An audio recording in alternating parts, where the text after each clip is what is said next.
राधे राधे। जय श्री कृष्ण, जय श्री श्याम। तो माघ महात्म के 9वें दिन में आपका बहुत बहुत स्वागत है।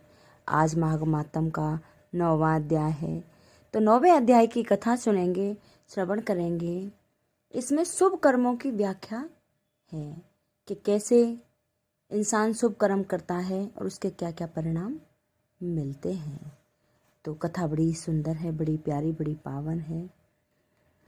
तो महर्षि वशिष्ठ जी बोले, हे मुनिवर, देवदूतों ने वार्ता को आगे बढ़ाते हुए कहा, हे वैश्यवर, मैं आपको विष्णु भक्ति का महत्व तथा माघ मास की एकादशी के संबंध में विस्तार से बताता हूँ। विष्णु भक्त शिव भक्ति अति श्रेष्ठ है। माघ मास की एकादशी के स्नान का विशेष महत्व है। माघ स्नान तथा व्रती को प्रभु भक्ति के समय गायत्री मंत्र का पाठ, ओम नमः शिवाय तथा हरि ओम तत्सत का पाठ व जाप निरंतर करते रहना चाहिए। यमदूत बोला, हे वैश्य, दोपहर के समय कोई भी अतिथि, चाहे वो मूर्ख पंडित हो, पापी अथवा अतायाई या आ जाए, उसे अन्न व जल अवश्य देना चाहिए। इस प्रकार उन प्राणियों को चिरकाल तक स्वर्ग का उपभोग मिलता है। अतिथि धर्म पालन करने वाला गृहस्थ अनेक सुख व संपन्नता को प्राप्त करता है। अन्नदान करने वाला परोपकारी व दानी पुरुष दिव्य विमान पाते हैं तथा स्वर्ग में अमृत पान करते हैं। देवदूत बोले, एक बार उसने स्वयं विष्णु भगवान के मुख से व्रत तथा दान के महत्व की व्याख्या श्रवण की थी तथा धर्म राज ने स्वयं साध्विज राजा को, जो धर्मपरायण सत्यवादी तथा प्रजापालन व दानवीर राजा था, उससे कहा था कि यदि सुख व स्वर्ग भोगना चाहते हो तो अन्नदान अवश्य करो।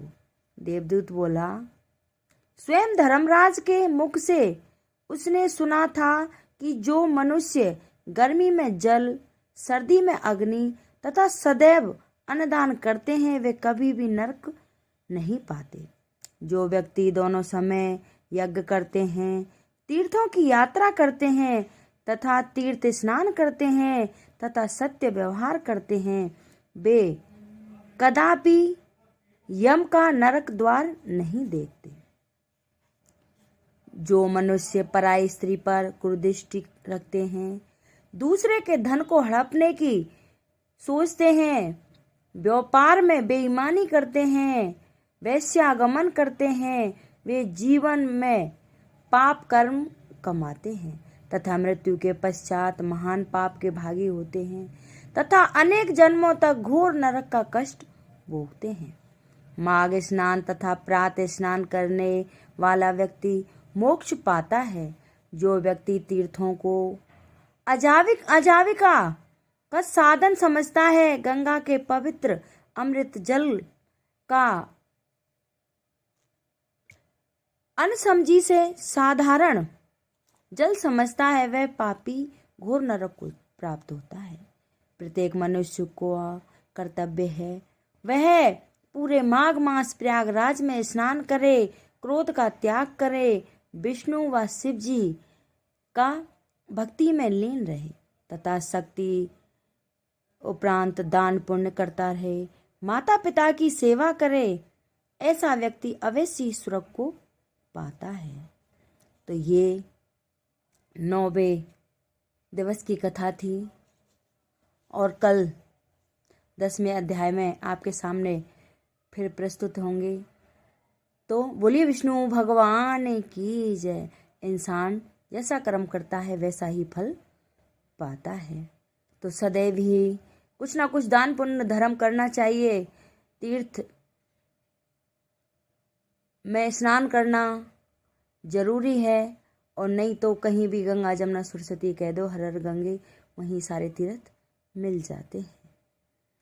बोलिए विष्णु भगवान की जय। अगर ये कथा मेरी किसी को अच्छी लगी हो कृपया लाइक सब्सक्राइब करें, कमेंट में लिखकर ज़रूर भेजें।